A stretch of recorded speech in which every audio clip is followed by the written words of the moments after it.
Hi,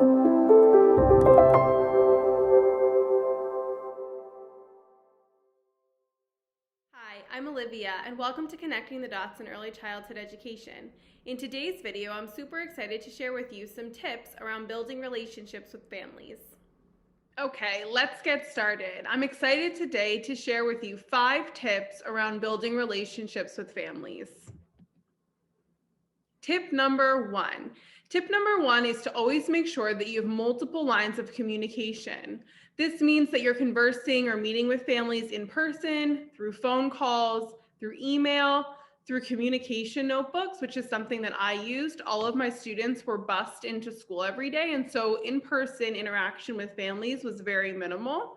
And so I had a notebook for each child where I would write to the families each day about what we did that day, areas of strength, areas of growth, things like that.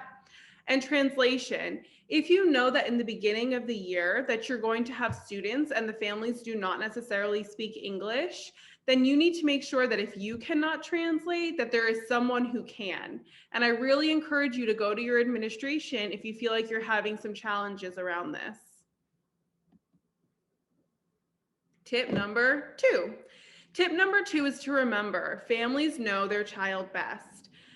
By this, I mean make sure that you're really getting a good image of the child from the family's perspective. It's really, really important. In the beginning of the year, I really recommend sending home preference assessments. And this sounds really fancy and formal, but all it is a questionnaire for families to fill out about what the things that their child likes. What's their favorite food? What's their favorite activity? What's their favorite book? What do you usually do when they're frustrated? Things like this, because really the family home connection is going to really help the child feel very secure in the classroom.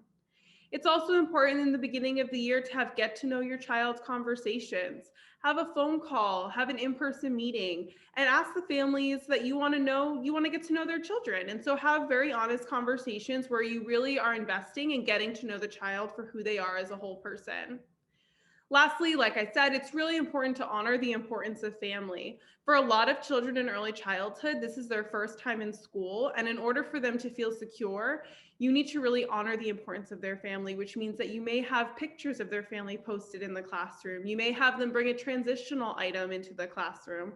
All of these things are okay, and they're signs that you're really honoring the relationship they have at home with their families. Tip number 3. Tip number 3 is to remain strength-based. And by this, I mean that we don't only want to call families when something goes wrong or their child is in trouble.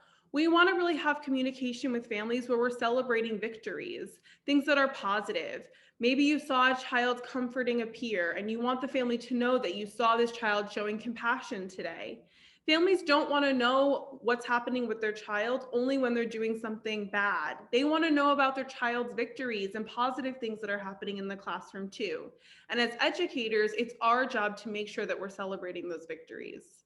So again, when having challenging conversations with families, even if you do need to call a family because maybe a child bit for whatever reason, make sure that you're still celebrating strengths in that conversation. Today, Michael ate all of his lunch and sat through lunchtime and was talking with his peers and having a great time. Unfortunately, later in the day, he got frustrated that a child took his toy and he went to bite him. And even though this is not the behavior we want to see in the classroom, it's something that we're going to work on. And this is what we're going to do in the classroom to work on it. How do you handle biting at home? Have a really open and honest conversation. Even when a child does something bad, you don't necessarily want the family to feel like they have failed their child because they haven't. Kids are learning, and that's okay. Tip number 4 is to make sure you provide opportunities for families to get involved. This means invite them in before or after school. Have them support you in making materials and setting up bulletin boards. Maybe during the school day, you offer to have families come in to help you with field trips or to be mystery readers. And these opportunities for involvement don't just have to be in person. Many families work or have alternative schedules and they cannot come in to support the classroom in person, but there may be at-home opportunities. Maybe a family expresses an interest in helping you prep materials. So maybe you just send the materials home in the child's backpack and call them and let them know what they can do with them to help you. We want families to feel like they're a part of the child's school community. It's extremely, extremely important.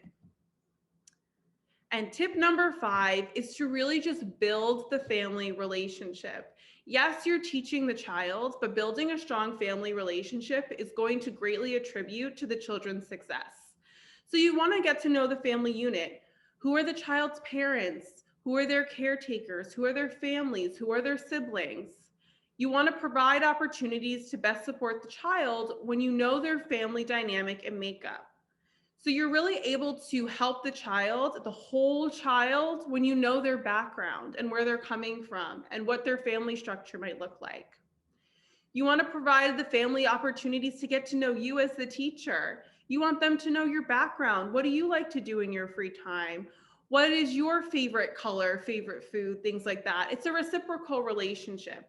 Families like it when you invest in them and you want to get to know them, but they want to get to know you too. You're the one with their child all day long. And so when they know more about you and where you're coming from and your hobbies and your interests, it's more easily accessible for them to feel like they can trust you. There really is power in human connection. And again, these relationships are reciprocal. It's not one-sided. So it's important to really remember that. Thanks so much for watching, and I hope you found this video helpful. To find out more, please visit our website and all of our social media accounts. The links and handles can be found at the slide at the end of the video.